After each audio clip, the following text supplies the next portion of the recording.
राधा स्वामी जी। साखी। हक हलाल की कमाई। बासमती चावल बेचने वाला एक सेठ की स्टेशन मास्टर से अच्छी साठगांठ हो गई थी। स्टेशन मास्टर से सेठ को आधी कीमत पर बासमती चावल मिलने लगे थे। सेठ ने सोचा कि इतना पाप हो रहा है तो कुछ धर्म भी करना चाहिए। एक दिन उसने बासमती चावल की खीर बनवाई और किसी साधु बाबा को आमंत्रित करके भोजन प्रसाद ग्रहण कराने के लिए प्रार्थना की। साधु बाबा ने बासमती चावल की खीर खाई। दोपहर का समय था। तो सेठ ने साधु महाराज से कहा, महाराज अभी आप थोड़ा आराम कर लीजिए, बाहर थोड़ी धूप हो रही है, कम हो जाने पर आप चले जाना।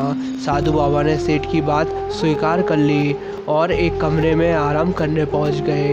सेठ ने 100 रुपये वाले नोटों की गड्डी बनाकर 10 लाख रुपए उसी कमरे में चादर से ढक कर रखी थी जहां साधु बाबा आराम कर रहे थे।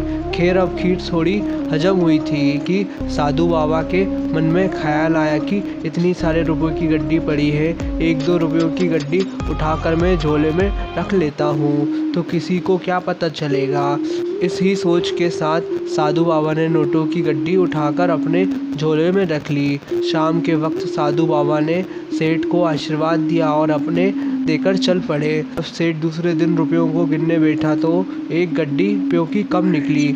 सेठ ने सोचा कि साधु महात्मा तो भगवान पुरुष थे, वे क्यों मेरे रुपयों को लेंगे। इस बात के लिए सेठ ने नौकरों की धुलाई और पिटाई चालू कर दी। ऐसा करते हुए दोपहर हो गई। इतने में साधु बाबा सेठ के घर आ पहुँचे तथा अपने झोले से एक गड्डी रुपयों की निकाली और सेठ को देते हुए बोले, सेठ जी नौकरों को मत पीटना, रुपयों की गड्डी मैं ले गया था। सेठ ने हैरानी से कहा, महाराज आप क्या लेंगे। जब नौकरों से पूछताछ शुरू हुई होगी तब कोई भय के मारे आपको रुपयों की गड्डी दे गया होगा और आप रुपया वापस करने आए हैं, क्योंकि साधु तो दयालु होते हैं। साधु बोला, यह दयालु नहीं है, मैं सचमुच तुम्हारे रुपयों की गड्डी एक चुरा कर ले गया था। साधु ने कहा, सेठ तुम मुझे सच बताओ कि तुमने कल खीर किसे और किस लिए बनाई थी। सेठ ने सारी बात बता दी। स्टेशन मास्टर से चोरी के चावल खरीदता हूँ, इसी चावल की खीर बनाई थी। साधु बाबा चोरी के चावल की खीर थी, इसलिए उसने मेरे मन में भी चोरी का भाव उत्पन्न कर दिया। सुबह जब पेट खाली हुआ तो तेरी खिलाई खीर का सफाया हो गया, तब मेरी बुद्धि शुद्ध हुई। हे राम, यह क्या हो गया। मेरे कारण बेचारे नौकरों पर न जाने क्या बीत रही होगी, इसलिए मैं तेरे पैसे लौटाने आ गया। इस कहानी से हमें यह सीख मिलती है कि हमें भी नेक कमाई की करनी चाहिए और उसी के ऊपर गुजारा करना चाहिए ताकि हमारा मन शुद्ध रहे। जितना हम अपने मन को शुद्ध रखेंगे उतनी ही जल्दी परमात्मा निवास हमारे मन में हो पाएगा और तभी हमारा भजन सिमरन में बैठना आसान हो पाएगा। अगर हम हक हलाल की कमाई नहीं कमाते तो हमारा मन भी वैसा ही गंदगी से भरा रहेगा और यह मैला हो जाएगा।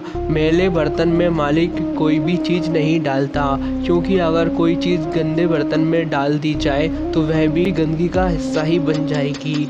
इसलिए जब तक हम हक हलाल की कमाई नहीं करते तब तक हमारे लिए उस मालिक को अपने हृदय में बसाना असंभव है। सभी धार्मिक स्थानों पर हमें हक हलाल की कमाई करने की ही शिक्षा दी जाती है, क्योंकि जो रूहानियत दात संतों महात्माओं ने हमें देनी है वह साफ बर्तन में ही देनी है। अगर मैले और गंदे बर्तन में हमें रूहानी दात दे देंगे तो वह गंदगी का हिस्सा बन जाएगी। इसलिए संत महात्मा हमें रूहानी मार्ग पर चलते हुए हक हलाल की कमाई करने पर ही जोर देते हैं और हमें यह समझाते हैं कि इस रूहानी पथ पर चलते हुए हमें अपने जीवन को यापन करने के लिए हक हलाल का रास्ता ही अपनाना है, तभी हम उस कुल मालिक के साथ रिश्ता पक्का कर पाएंगे।